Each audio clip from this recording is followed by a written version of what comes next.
The day Della Winslow buried her second husband, the sky above Calico Flats turned the color of a fresh bruise, purple and swollen and wrong, and she stood at the graveside thinking that grief the second time around felt less like sorrow and more like exhaustion. It was the autumn of 1882, and the Arizona Territory was not a kind place for a woman alone. The red dust got into everything: your boots, your teeth, your prayers, and the wind that rolled off the desert mesa at night carried a cold that had nothing to do with the temperature.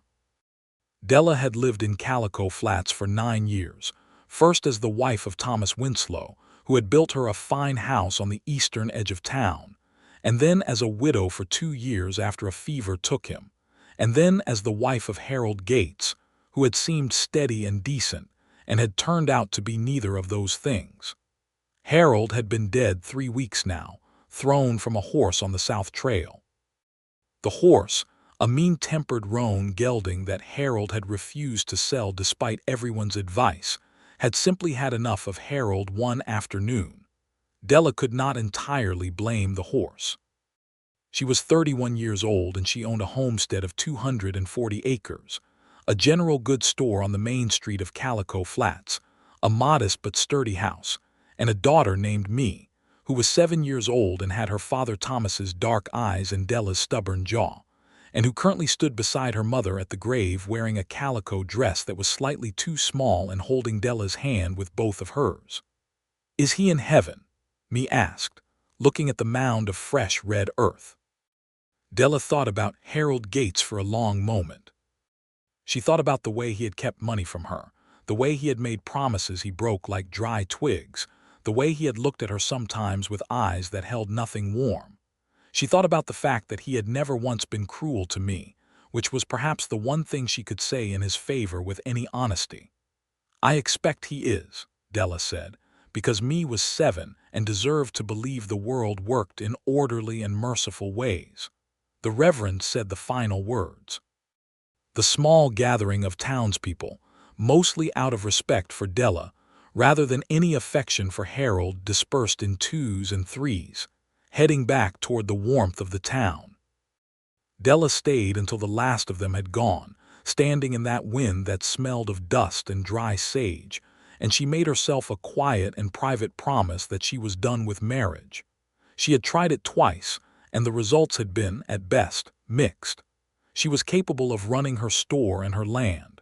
She did not need another man making decisions over her head. She kept that promise for 7 months.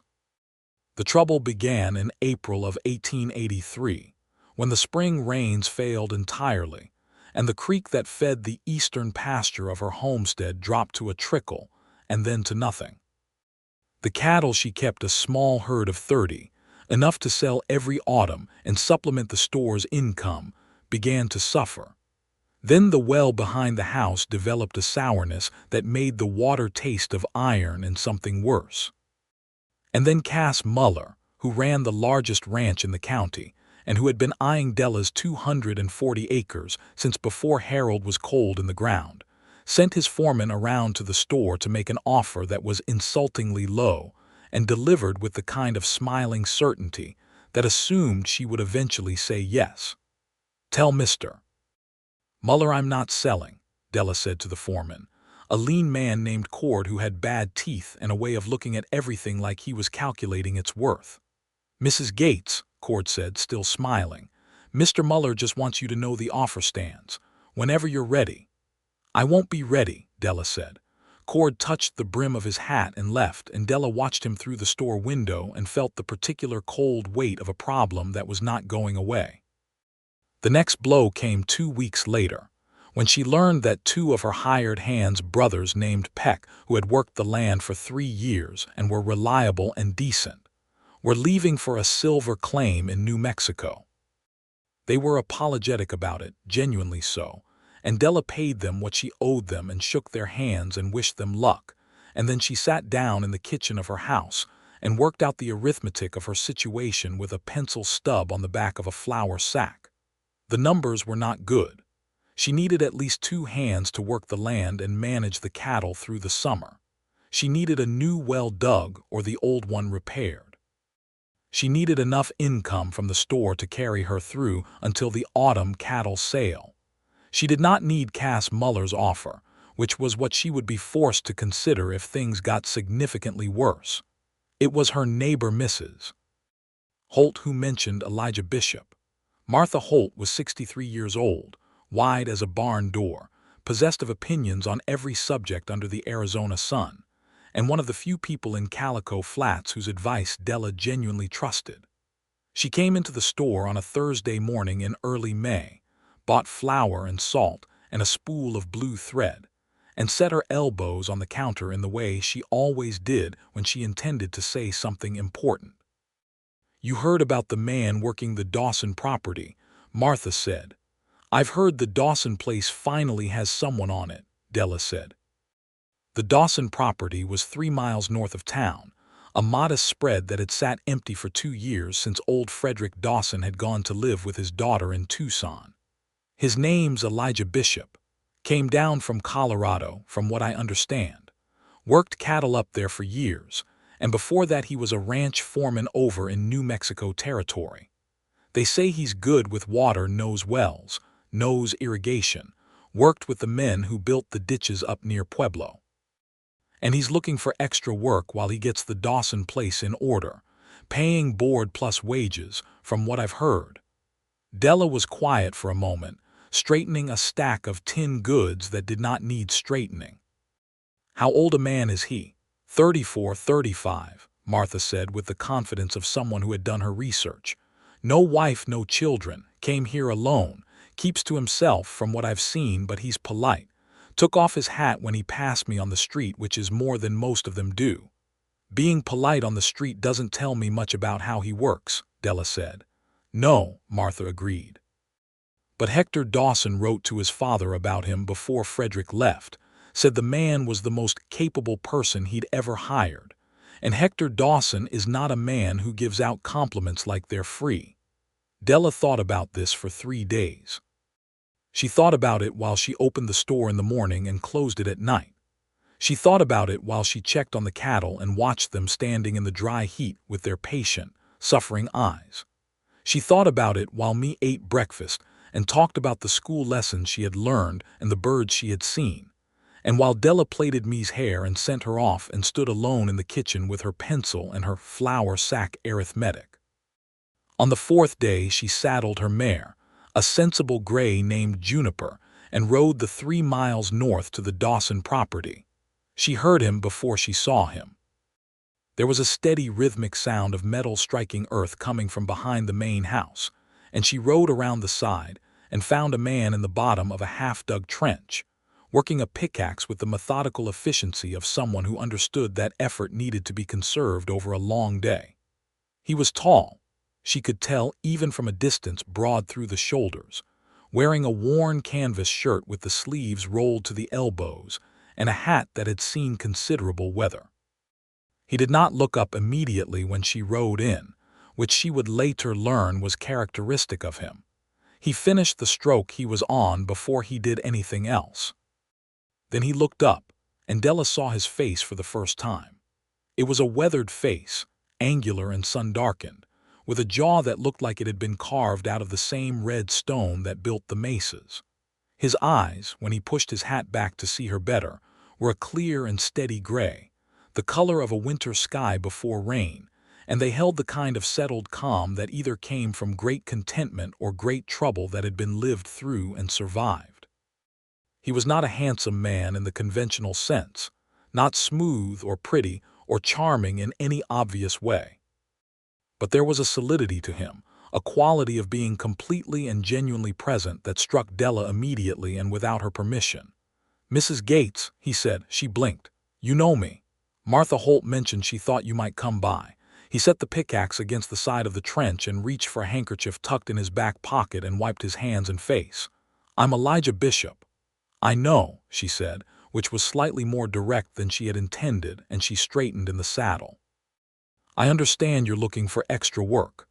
"I am," he said. He climbed up out of the trench with easy strength and stood looking up at her with those steady gray eyes.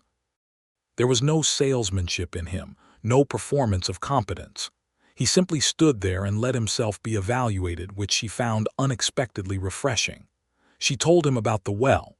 She told him about the land and the cattle and the two hands who had left.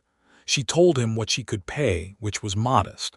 She did not tell him about Cass Muller, because that was none of his business yet. He listened to all of it without interrupting. When she was finished, he was quiet for a moment, looking at the ground, and then he looked up at her again. "The well sounds like it could be a casing problem," he said. "Or it could be the source has shifted with the drought. I'd need to look at it." "How deep was it dug originally?" "I'm not certain. My first husband had it dug before I came to the property. 30 feet, 40. I believe 30, he nodded. "In this kind of soil in a dry year you sometimes need to go deeper, or you find a different location entirely. I worked with a man in Pueblo who could read the land for water. I'm not that gifted, but I learned enough from him to have some success." He paused. "What's your timeline? When do the cattle start to suffer in a real way?" "They're already suffering," she said flatly. Something shifted in his eyes. Not pity, she would have stiffened against pity. It was more like recognition, like he understood what it cost her to say that. "I can come look at the well tomorrow morning if that suits you," he said. "And I'll be straight with you about what I find. If it's fixable, I'll tell you. If it needs more work than what you're paying for, I'll tell you that too." "I appreciate straight talk," Della said. "Good," he said. "So do I."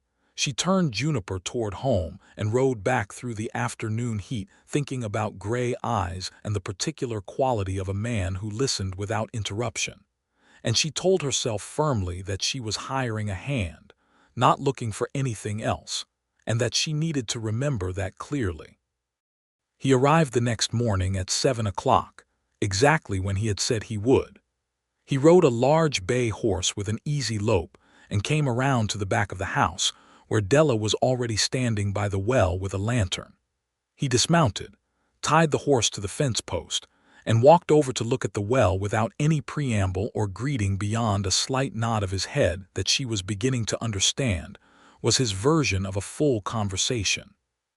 He spent 40 minutes examining the well, looking at the casing, lowering the lantern into the shaft on a rope, testing the soil around the edges, tasting the water himself and making a considered face. "Casing's cracked," he said finally, straightening up. "About 15 feet down from what I can see with the light. The crack is letting some mineral seep in from the surrounding rock. It's fixable, but while I'm in there I'd recommend going another 10 feet deeper. The water table's dropped with the drought and you'll have this problem again next dry summer if you don't." "How long will that take?" 3 days for the digging if the soil cooperates, another 2 to case it properly, maybe 6 days altogether. "Can you do it while also looking after the cattle?" "If you've got a boy or woman who can drive the herd to water in the mornings, I can manage both," he said. "I'll dig in the evenings when it's cooler. The cattle work is the more immediate need." "Me is 7, Della said. She can't drive a herd." "No," he agreed without any condescension. "But she could keep them company while you drive them, if you're able to ride." "I'm able to ride," Della said, and something in her voice must have carried a warning because the corner of his mouth shifted very slightly in what might, in a different man, have been a smile. "I don't doubt it," he said, and the flatness of his tone was so complete, so entirely without irony, that she found herself not quite sure whether she had been complimented or simply agreed with, and she decided it was the latter and that it was perfectly adequate. He started work that morning. By noon he had assessed the full state of the cattle, ridden the fence line of the east pasture, identified 2 broken posts that were allowing the herd to drift toward the road, and repaired them. By evening, he had begun digging the new section of the well. He ate the supper she offered him, salt pork and beans and cornbread, sitting at the kitchen table with me, who regarded him with the frank, unblinking scrutiny that 7-year-olds reserved for new animals and new adults. "You're very tall," me announced. "I am," Elijah said. "My papa was tall," me said. "My first papa, I mean Thomas Winslow. He died of a fever when I was 4. I don't remember him very much, but Mama says he was tall and kind." There was a brief pause. Della at the stove kept her back turned and her hands busy.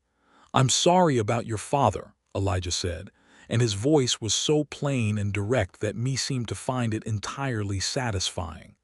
"Do you have a papa?" Me asked. "I did. He passed some years ago." "Is he in heaven?" Another brief pause. "I think so," Elijah said. "He was a decent man." Me seemed to weigh this with great seriousness. "Mr. Bishop," she said, "do you like horses?" "Very much," he said. "Good," me said, as if this settled some important question she had been carrying. She went back to her beans with complete satisfaction, and Della turned from the stove and met Elijah's eyes across the kitchen, and something passed between them that was too quick and too wordless to name, and Della looked away first. The days fell into a pattern. Elijah arrived early and stayed late, working with that quiet, steady efficiency that never looked like hurry but always accomplished more than should have been possible in a day. He talked to Della about the work with the same directness he used for everything. "This needs doing. This is the problem. This is what I suggest." And he asked her opinion on things in a way that Harold had never asked her opinion on anything, and that Thomas, whom she had loved genuinely, had sometimes forgotten to ask. Elijah asked because he seemed to actually want to know what she thought, as though her thoughts on her own land were relevant and interesting, which they were, and the simple normalcy of being treated that way struck her every time with a freshness that made her slightly angry at herself. At the end of the first week, the well was 6 feet deeper and newly cased, the water running clean and cold and plentiful. Della drew a bucket and tasted it and closed her eyes for a moment in private relief. "Better," she said. "It'll hold," he said, "even through another dry summer." She paid him for the week. He folded the money into his shirt pocket without looking at it, which she noticed and filed away. He was not working for the money the way some men worked for money, with that hungry, desperate edge. He was working because the work was there and he knew how to do it. "I'll need someone through the summer," she said, "for the cattle and the fence work and whatever else comes up." "I know," he said. "I can do it." "The pay stays the same," she said, because she wanted that clear between them. "The pay is fair," he said. "Good," she said, and she went back inside, and me, who was sitting on the porch drawing horses on a slate board, watched Elijah Bishop ride away and then looked at her mother with an expression that was, for a 7-year-old, uncomfortably knowing. "He's nice," me said. "He's capable," Della said carefully. "Both can be true," me said, with an absoluteness that Della chose not to engage with. In June, the summer heat arrived in earnest, the kind of heat that turned the air above the red earth into a visible shimmer and made the cattle stand in whatever shade they could find with their heads low. Elijah drove the herd to the creek every morning at dawn, when it was still possible to breathe without tasting the heat, and Della rode out with him 3 or 4 times a week, when the store was quiet enough that she could leave her hired girl Nettie in charge. It was on one of those early mornings, riding in the blue pre-dawn light with the cattle moving peacefully ahead of them, and the sky turning from black to a deep luminous purple, that Elijah first talked about himself without being asked. "I grew up in Kansas," he said out of the silence. "My father had a small farm there, not much, but he kept it. I left when I was 18, went north, worked cattle." "Why did you leave?" she asked, because the pre-dawn quiet made questions easier somehow. "Because there wasn't room for me on the farm," he said. "My older brother had that, and I needed to find out what I was good at." A pause. "Turned out I was good at this."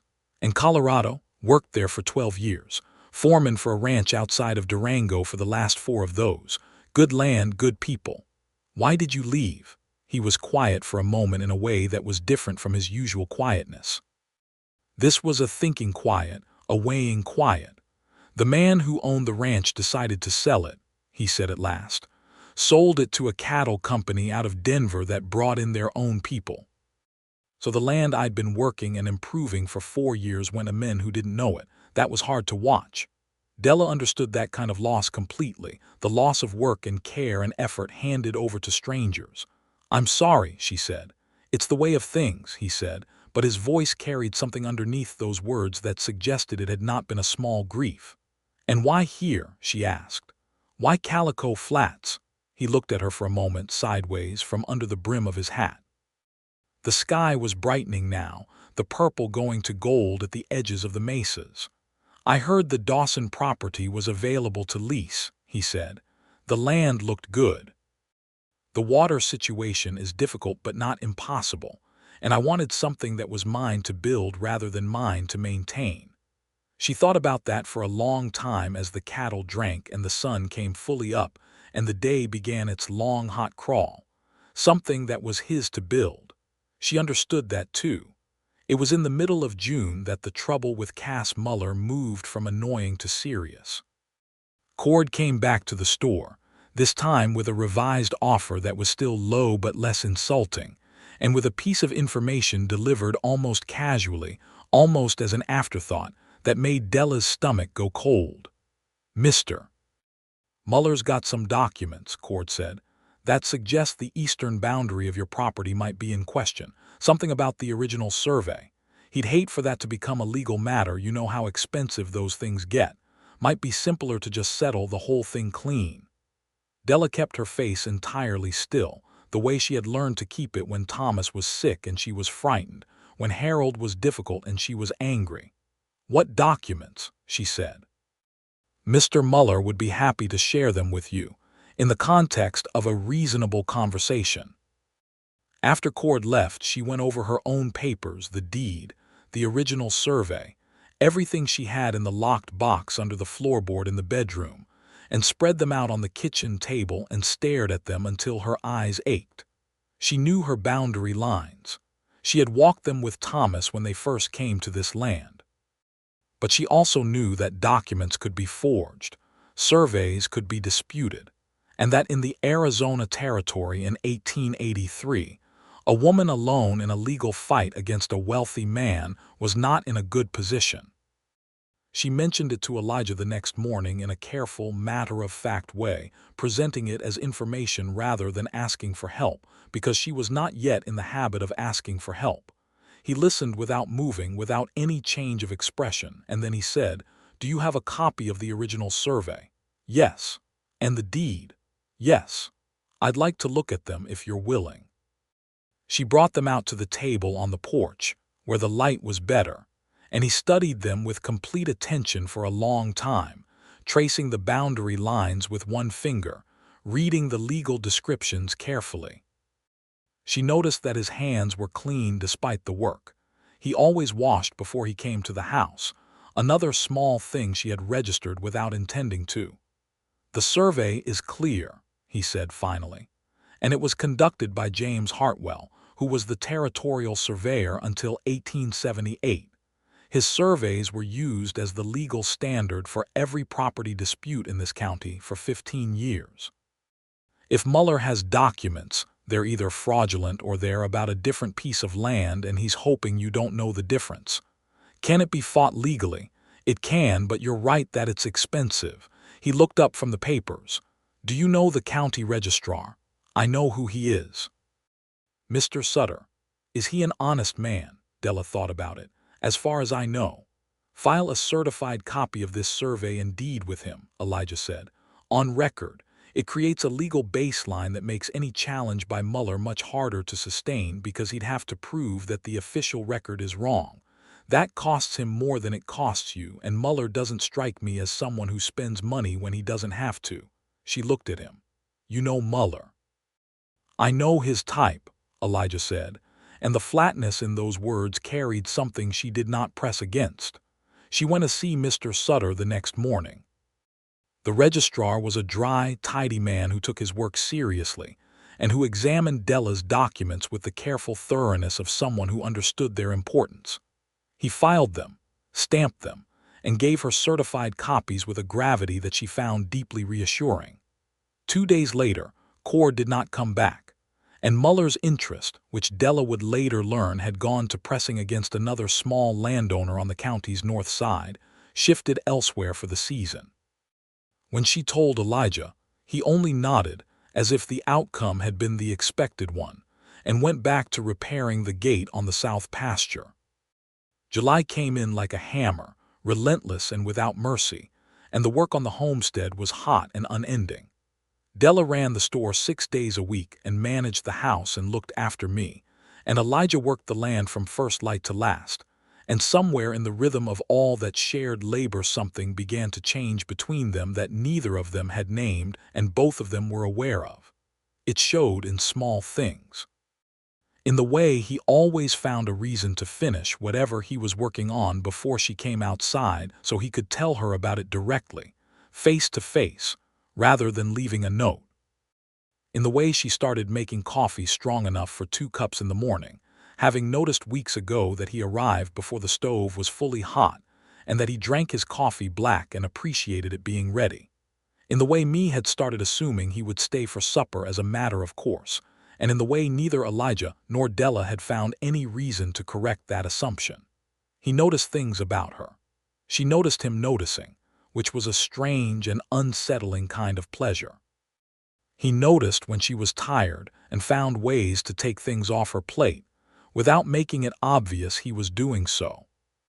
He noticed when she was worried and did not ask about it directly, but stayed an extra hour working on something nearby, a quiet, uncrowding presence that she found, against all her intentions, comforting.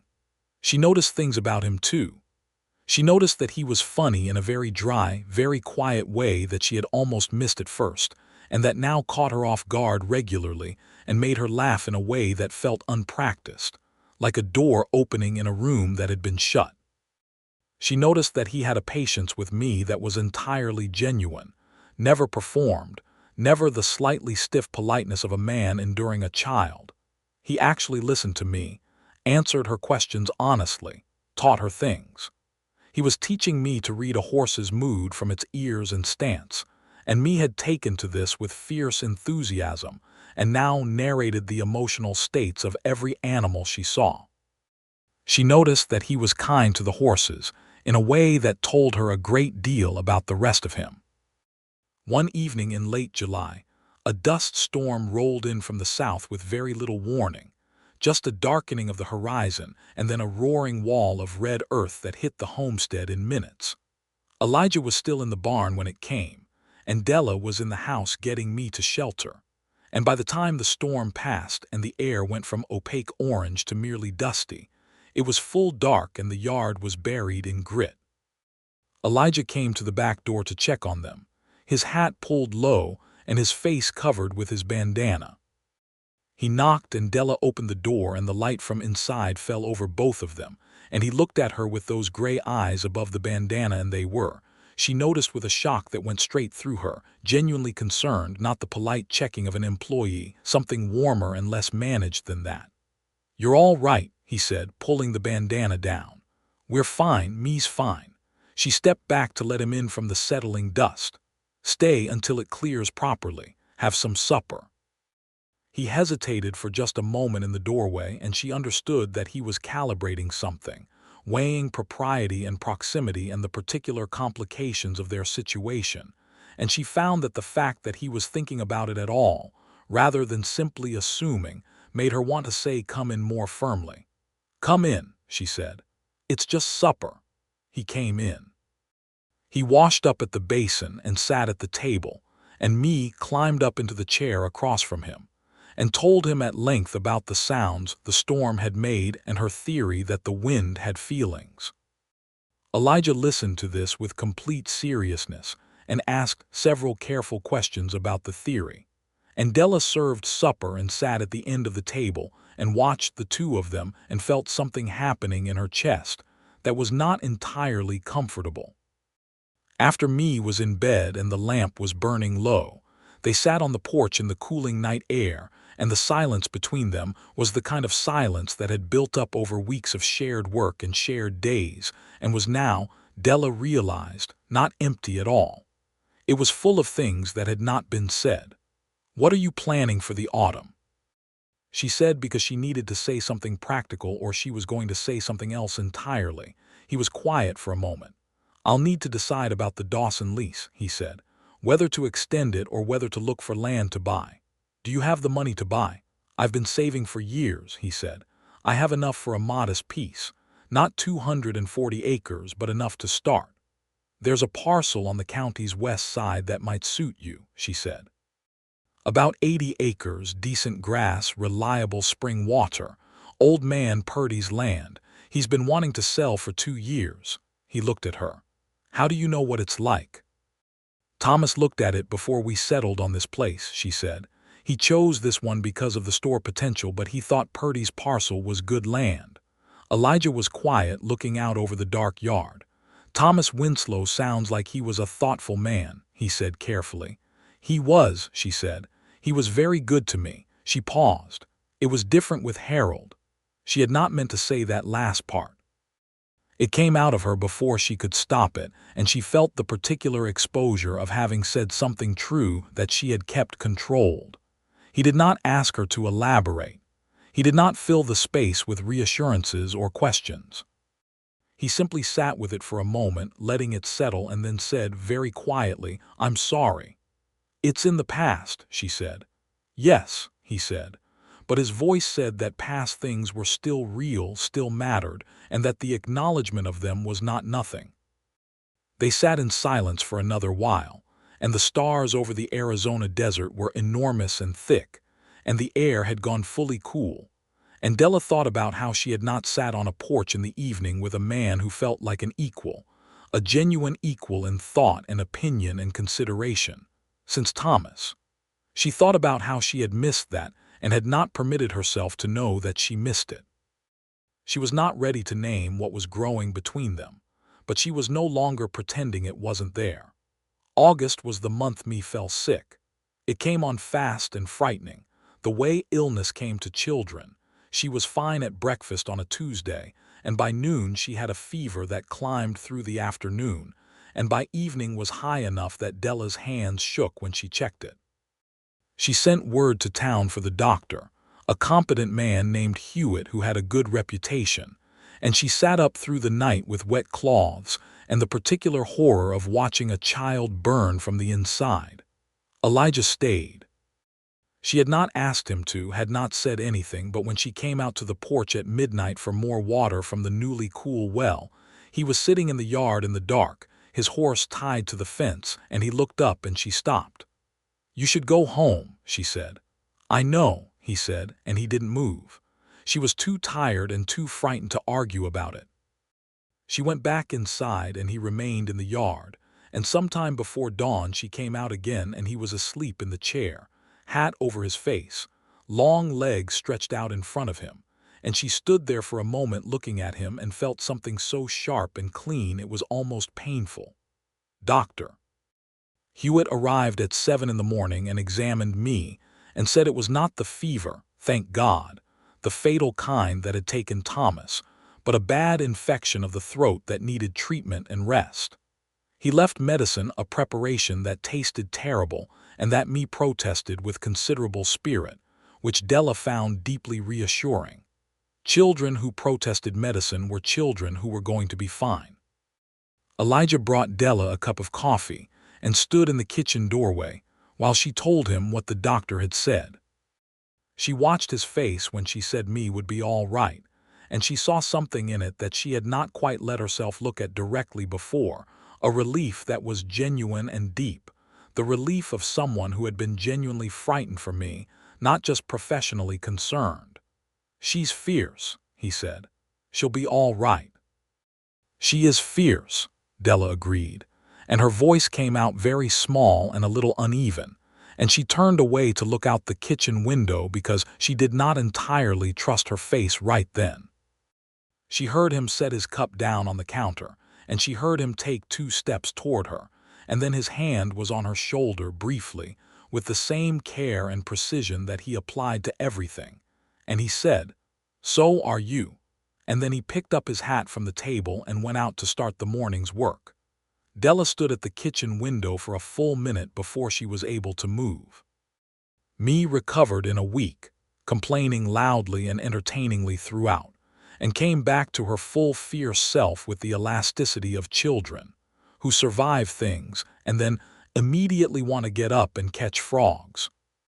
On the day she was well enough to be outside, she sat on the porch fence and watched Elijah working in the corral, and announced to no one in particular that she thought Mr. Bishop was the best person she had ever met besides her mother. Elijah, who was close enough to hear this, kept working without acknowledging it. But Della, sitting on the porch steps with her mending, saw the back of his neck go slightly red. And that detail, that small human detail, undid something inside her that she had been working very hard to keep together. She did not say anything that day. But she thought about it through the following week with an intensity that was hard to manage while simultaneously running a store and a homestead, and she arrived at a clarity that was both simple and terrifying. She was in love with Elijah Bishop. She had not been looking for it. She had, in fact, been actively looking away from it for months.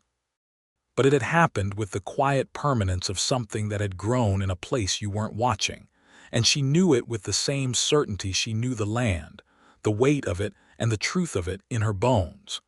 The problem was that she had been wrong before. Harold had seemed like something solid and turned out to be hollow in the places that mattered. And while Elijah was nothing like Harold, there was not a hollow place in him that she could find. The simple fact of having been wrong before had left a scar that pulled at her when she tried to trust what she felt. And there was the larger, more complicated fact of her situation. She was a twice-widowed woman with a daughter and a homestead and a store and a history that was not clean or simple, and she did not know what she would do if she asked, and was wrong about what she thought she saw in his eyes. That was the question she needed to ask.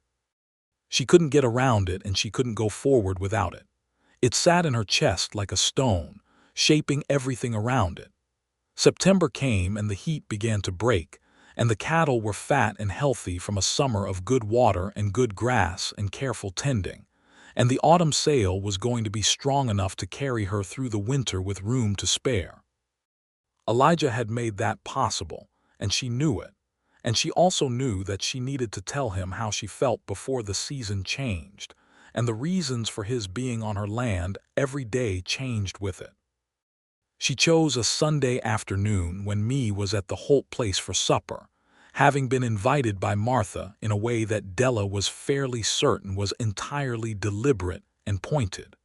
Martha Holt was not a subtle woman, and she was not actually trying to be. Elijah was finishing the last of the fence work on the west side of the property, and Della walked out to find him in the long golden light of the late afternoon, the kind of light that the Arizona territory made in September that turned everything the color of honey and old copper.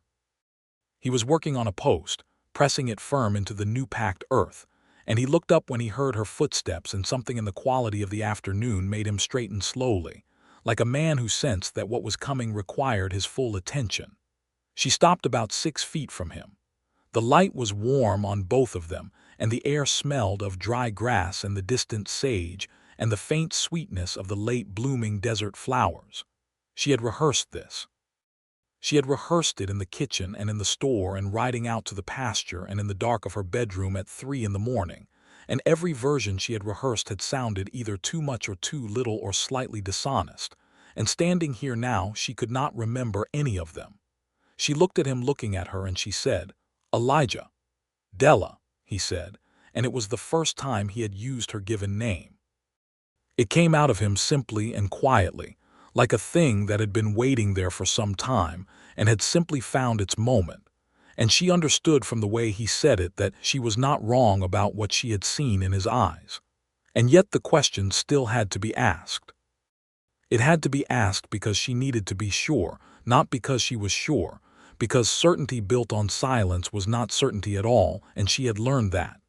She opened her mouth and she started. She said, "I need to ask you something, and I need you to know that it's the hardest question I have ever—" "I love you," he said. She stopped. She stood there in the September light looking at him, and the words she had been trying to build in her mouth, the careful architecture of the question she had been most afraid of asking. "Are you what I think you are, and is this real? And can I trust this, and can I trust myself? And do you feel what I feel?" All of it collapsed quietly, not into rubble, but into something softer like snow.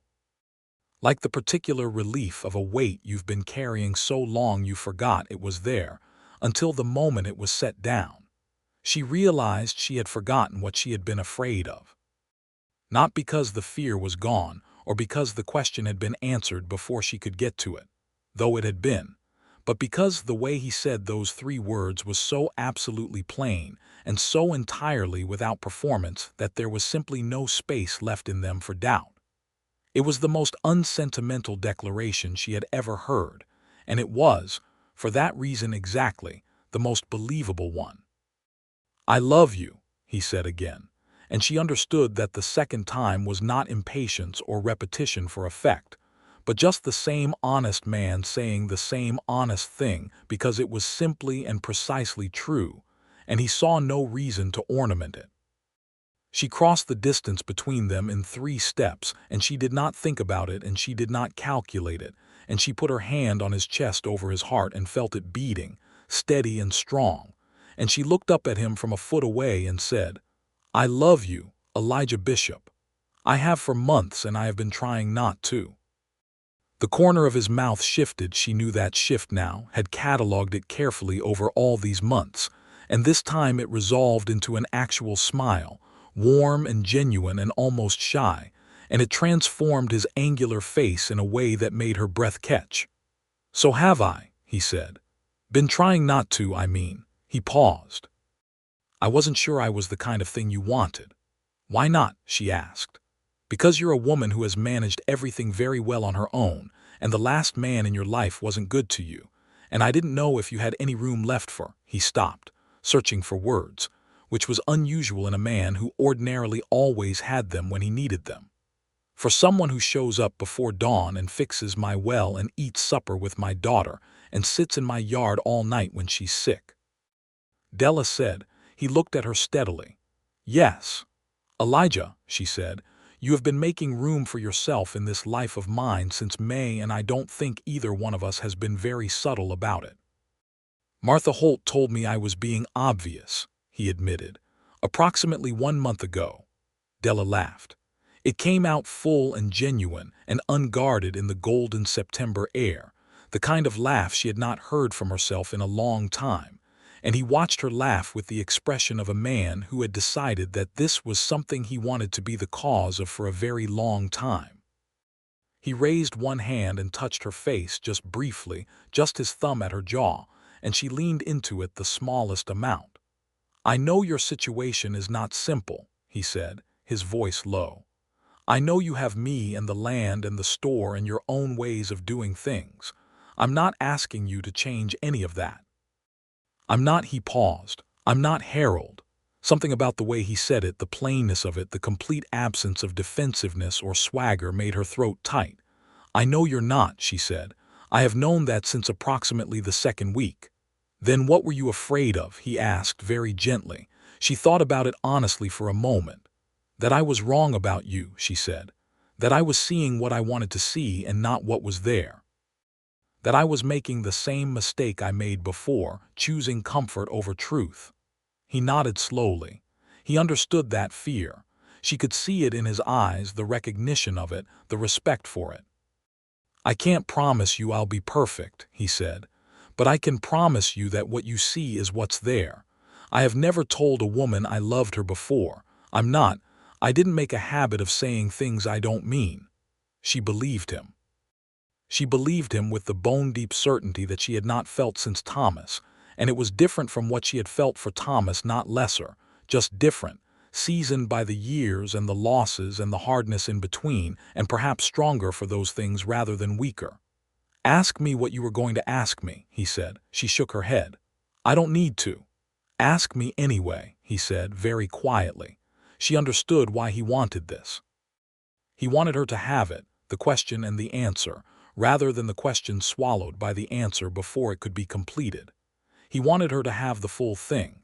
She took a breath and she said it cleanly and straight. "Do you love me? Not because I'm practical, not because this land and this situation makes sense, not because me is easy to love and my house is comfortable, but because it's me. Della Winslow, who has been married twice and is difficult about being helped and has more pride than is probably sensible, and is not young anymore and has a stubborn daughter and a homestead full of problems." He looked at her for a long moment with those steady gray eyes, winter sky eyes, and then he said, "Yes, all of that exactly, because of most of it, in fact." She looked at him. "Your pride," he said, "is one of the things I love most about you. And me is not easy to love, she's extraordinary to love, which is harder and better. And you are 31 years old, which is not old.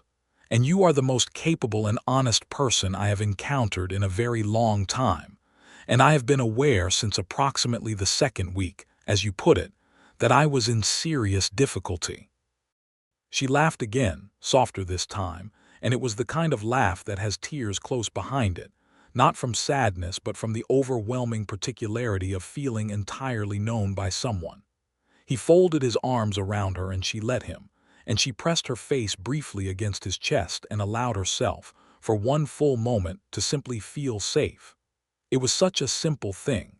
She had forgotten how much she needed it. Above them, the sky was going rose and amber at the horizon, and the first stars were beginning to show. And the homestead that Della Winslow had fought to keep and would keep was quiet around them, and the September air was warm and still. After a moment she pulled back just enough to look up at him. "So what do we do now?" she said. "I think," he said, carefully and with the particular thoughtfulness he brought to every difficult problem, "that we do this properly. I court you, you court me. We let me have some part in the decision because she will have opinions and they will be relevant. And when we're both certain, more certain than either of us probably already is, we make it official." "That's a very methodical approach to love," she said. "I'm a methodical man," he said. "I know," she said. "I find it enormously reassuring."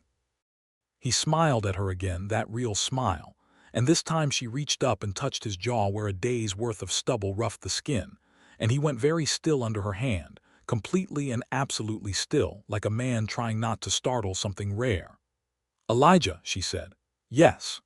"You can breathe," she said. He exhaled slowly and they both laughed, and it was the kind of laughter that seals things, that marks a moment as the one where everything changed. He rode home in the dark, and Della went inside and lit the lamp, and sat at the kitchen table, and felt something she recognized after a moment as happiness. Not the thin, provisional happiness of things going well enough, but the deep, grounded kind, the kind that knows itself and doesn't require defense. When Me came home from the Holt place, she was full of Mrs. Holt's cooking and opinions, and she came and sat at the table opposite Della and looked at her mother with those dark, perceptive Thomas Winslow eyes and said, "You talked to him, didn't you?" Della looked at her daughter. "What do you know about that?" "Mrs. Holt told me that sometimes people need an afternoon alone to figure things out," Me said, with tremendous dignity. "And she made me eat 3 pieces of pie, so I think she planned it." "She did plan it," Della said. "Did you figure things out?" "We did." Me considered this. "Is Mr. Bishop going to stay?" "I think so, if that's all right with you." Me picked at the edge of the table in a thoughtful way. "He taught me about horse ears," she said, "and he never talked to me like I was little, and when I was sick he stayed outside all night even though you didn't ask him to." "I know," Della said. "I think that counts for something," Me said. "I think it does too," Della said. Me nodded with the finality of a decision rendered. "All right," she said. "Good." And then she went to bed with the uncomplicated resolution of a child who had sorted out the relevant facts and found them satisfactory. Della sat at the table for a while longer, listening to the desert night, and she thought that being a widow had not been in her plans, and neither had loving Elijah Bishop, and that the best thing she had ever been handed had come in form she hadn't expected, and that sometimes the bravest thing was to trust what you knew to be true, even when knowing it made you afraid. October came golden and cool, and the cattle sale was excellent, better than Della had hoped, driven partly by the quality of the herd and partly by Elijah's knowledge of the markets and the buyers, which he shared freely and without making it about himself. The store did strong business as the weather turned and people came in for winter goods, and Della hired a second girl to help Nettie on busy days, and the homestead went into the autumn in better shape than it had been in for 2 years. Elijah did court her, methodically, and with a sincerity that she found almost overwhelming in its steadiness. He came to supper twice a week as a matter of invitation and intention rather than happenstance. He rode with her on Sunday afternoons when the store was closed and me was asleep or occupied, and they rode through the autumn country that was dusty gold and red and spoke about everything. His years in Colorado, her years on this land, their opinions on the drought and the land policy, and the question of statehood for the Arizona Territory, and the books they had both read, and the things they believed about how to live and what mattered. He was, she discovered with the ongoing pleasure of revelation, fiercely and privately well-read. He had a canvas sack in his bunk at the Dawson place that held 6 books, which he traded out regularly through the small lending service the county librarian ran out of her house in town. He had opinions about history and geography and farming practice, and the ethics of land ownership that were coherent and interesting, and sometimes different from her own, and he engaged with the differences without defensiveness or condescension, which she found almost indecently attractive. He brought me a book about horses and horse breeds from the state of Kentucky, full of engravings, and me treated it with the reverence of a sacred text and slept with it under her pillow for a week. In November he looked at the Purdy parcel on the west side of the county. He came back with dust on his coat and a thoughtful expression and ate supper and told her his assessment, which was measured and honest. The land was good, but the water situation was uncertain, and he would need to dig a test well before committing. He asked her opinion. She gave it. He listened and asked follow-up questions, and they sat at the kitchen table while me drew horses in her notebook, and the lamp burned warm, and Della thought, with a kind of trembling gratitude, that this was the thing she had not known she was waiting for, to be asked. He bought the Purdy parcel in December, with the money he had saved over 12 years of careful work, and he stood on its 80 acres in the winter light, and looked at it with the expression of a man who has arrived somewhere he intended to go. He proposed to Della in January of 1884.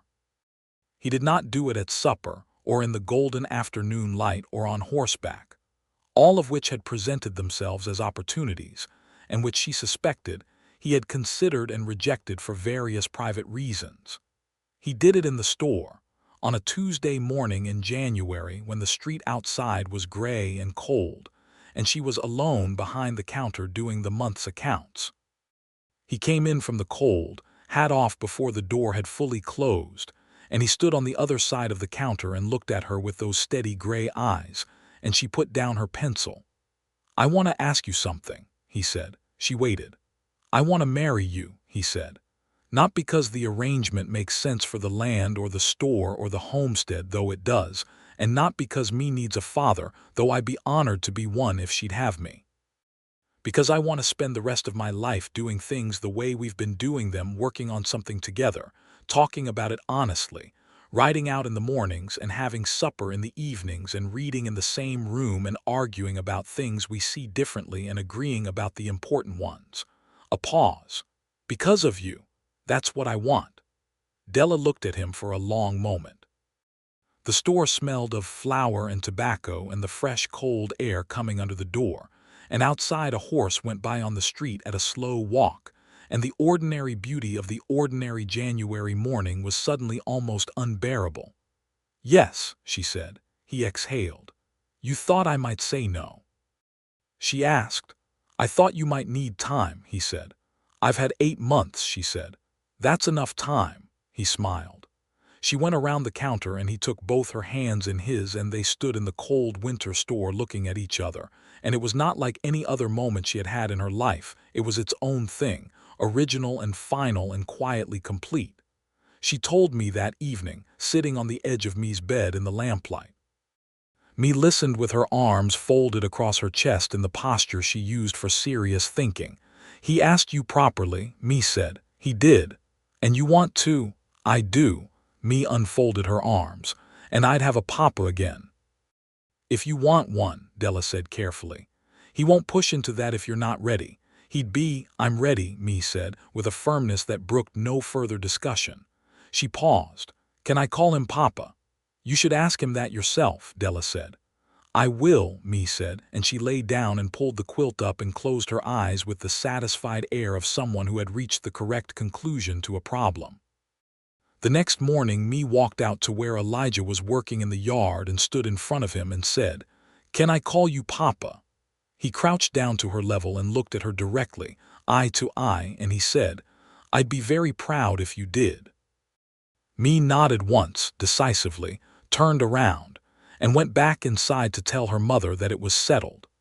They were married in March of 1884, in the small white church at the end of Calico Flats Main Street, on a morning when the desert was beginning to bloom with the brief fierce flowers that came after a good winter rain.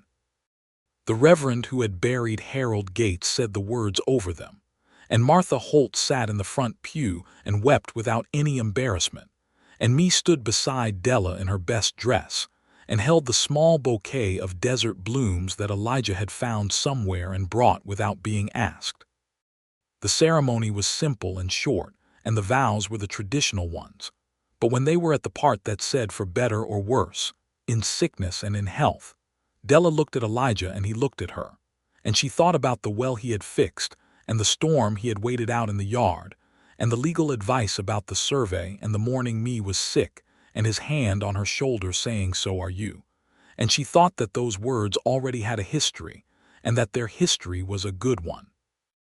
He kissed her in the church with a gentleness that made Martha Holt burst into fresh tears and made Me say, "Finally," under her breath in a way that several people heard, and that was, everyone agreed, entirely appropriate. The life they built together was not without difficulty, because nothing worth having comes without difficulty, and the Arizona Territory in the 1880s was not a place that permitted complacency. There were dry summers and bad winters and market downturns, and the ongoing fact of Cass Muller, who remained a presence on the edge of things, though he did not make another direct move against them. Partly because the filed survey had made that costly, and partly, Della suspected, because Elijah Bishop's quiet competence and his reputation in the county made him a less pleasant adversary than a widow alone had been.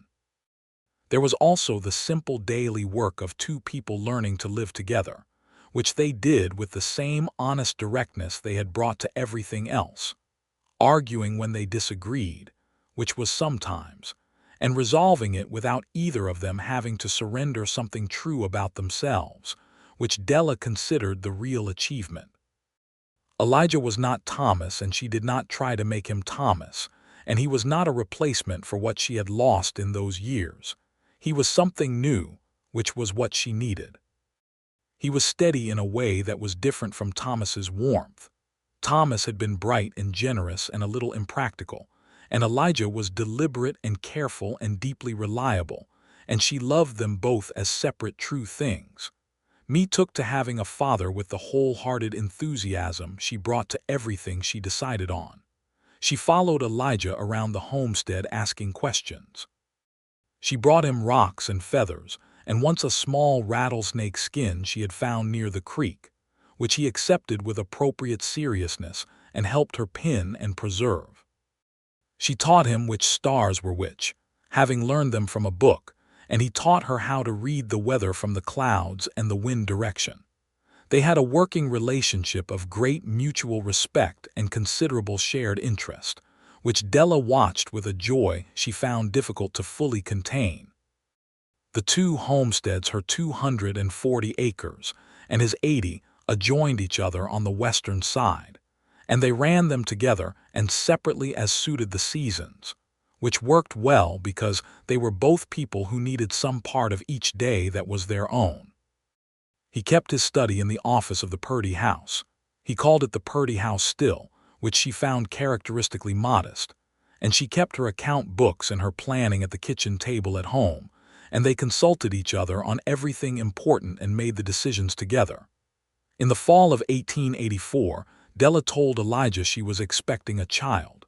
She told him in the kitchen, early morning, the way she told him most things that mattered practically, directly, watching his face. She watched his face.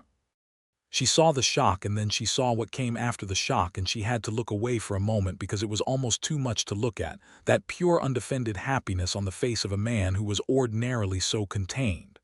"Are you well?" he said, because that was Elijah the practical question first. "Very," she said. "The doctor thinks spring." He was quiet for a moment. Then, "A boy or a girl? We'll find out," she said. "Either," he said. "Both good." And then he smiled again, that real smile that was still, after a year of seeing it, capable of catching her off guard. Me, when she was told, said, "I want a brother," with the directness of someone placing an order. In April of 1885, she got one. He was born at home, in the room where Della had planned and worried and calculated and hoped, and he was loud and red and furious about his arrival in the world. And Elijah held him with the careful steadiness that was his hallmark, the large weathered hands that knew how to hold things that mattered. And he looked at this child, and his face was so completely open that Della, exhausted and aching and overwhelmingly happy, reached up and put her hand against his jaw. "What shall we call him?" she said. Elijah looked at her. "Thomas," he said, "if you'd like." She stared at him for a moment. She had not expected that he would give her that, the continuity of the name, the honor of the first man she had loved without diminishment of himself. "Thomas Elijah Bishop," she said. He nodded. "That's a good name." Me met her brother with the gravity of a person accepting a serious responsibility. She looked at him for a long time and then she said, "He's very small." "He'll get bigger," Elijah said. "He'd better," me said, "because I have things to teach him." Calico Flats grew in the years that followed, as the territory moved toward the future that was coming, the railroad pushing closer, the towns thickening, the wild spaces shrinking incrementally as more people came to find what had drawn others before them. The cattlemen and the farmers and the small store owners and the large operators jostled for space and resource and water and market share, and the injustices of the territory. The Apache peoples pushed further from their ancestral lands. The Hispanic families who had worked and lived on this land for generations before the American settlers came, and who were increasingly pressed out of their holdings by men like Muller, were visible to Della and Elijah in ways they spoke about at the kitchen table with the seriousness they deserved. It was not a clean story, the West, not a simple one, and they did not pretend that their good fortune was unconnected to the broader pattern of who got to hold land and who did not. They could not fix the large injustice from their small position, but they could be fair in their own dealings, and they were. Elijah hired a Tejano cowhand named Estrada, who was the best horseman in the county, and who had been turned away from 3 other ranches for reasons that had nothing to do with his skill. And he paid him the same as he paid everyone else. And Estrada stayed for 6 years and became, in the way of people who work alongside each other through hard seasons, part of the fabric of the place. Me grew up. This happened, Della thought, with completely unreasonable speed. She was 7 and then she was 10 and then she was 14, tall and dark-eyed and possessed of her mother's iron determination, and her first father's brightness and some quality that was entirely her own, a humor that was dry and unexpected, a stubbornness about fairness that made her argue with her school teacher about the history they were taught in ways the teacher found exhausting and Elijah found quietly magnificent. Thomas grew up alongside her, stout and serious and fascinated by everything mechanical, always taking things apart to see how they worked, frequently not being entirely successful in putting them back together, which resulted in several household objects being gently retired. In the spring of 1887, their daughter Clara arrived, pink and screaming and opinionated from the first hour, and me, who was 12 and had wanted a sister, received her with the ceremony of someone accepting a long-awaited privilege. By 1888, the homestead was prospering in the way that steady, honest work and good partnership builds prosperity, not dramatically, not suddenly, but solidly and with permanence. The cattle herd was strong.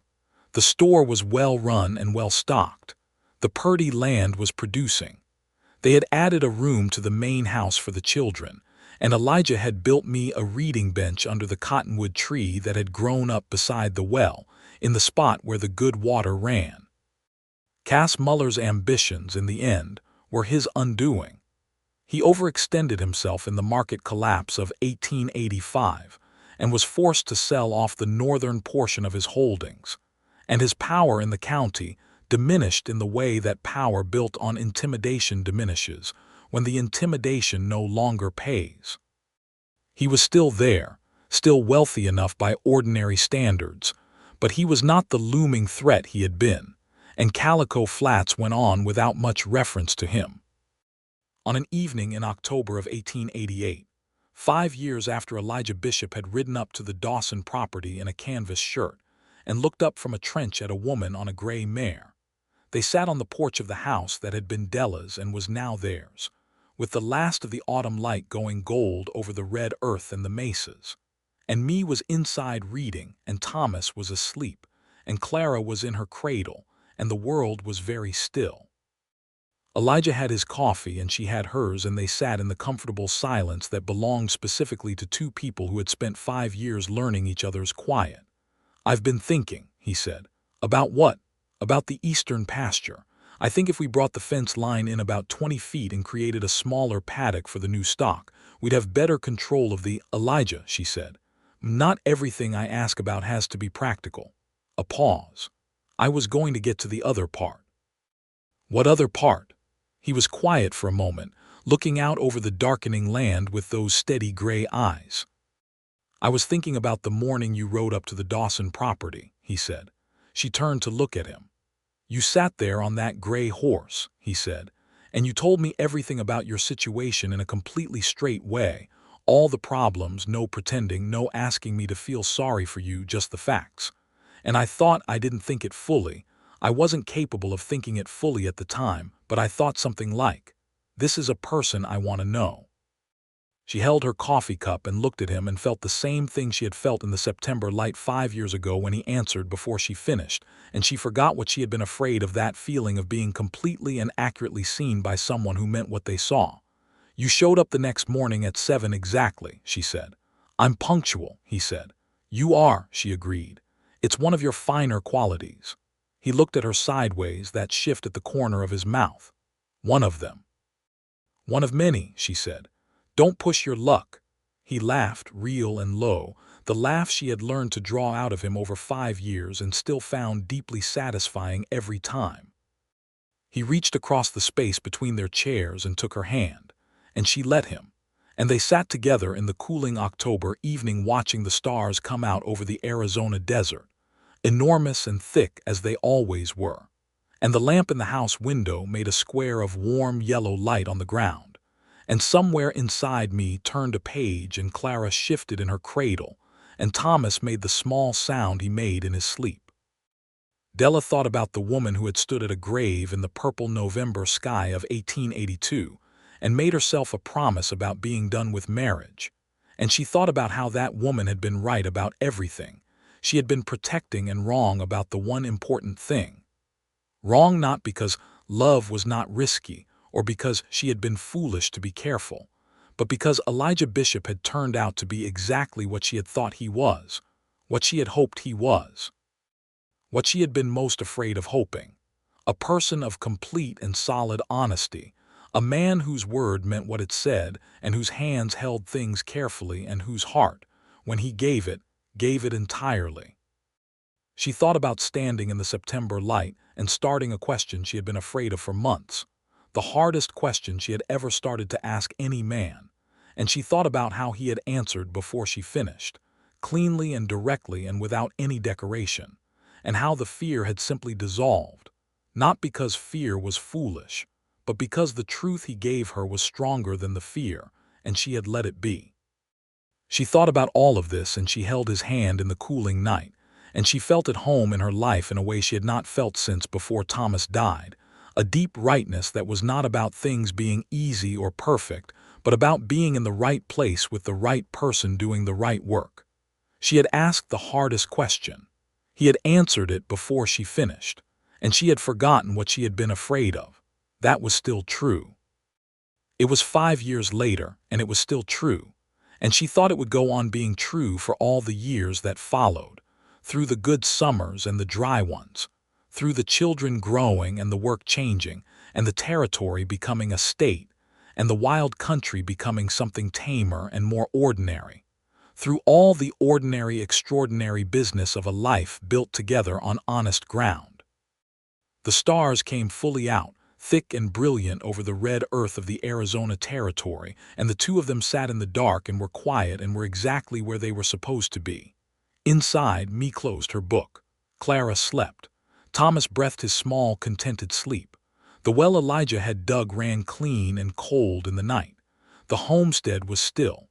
Everything was, at last and at length, exactly right.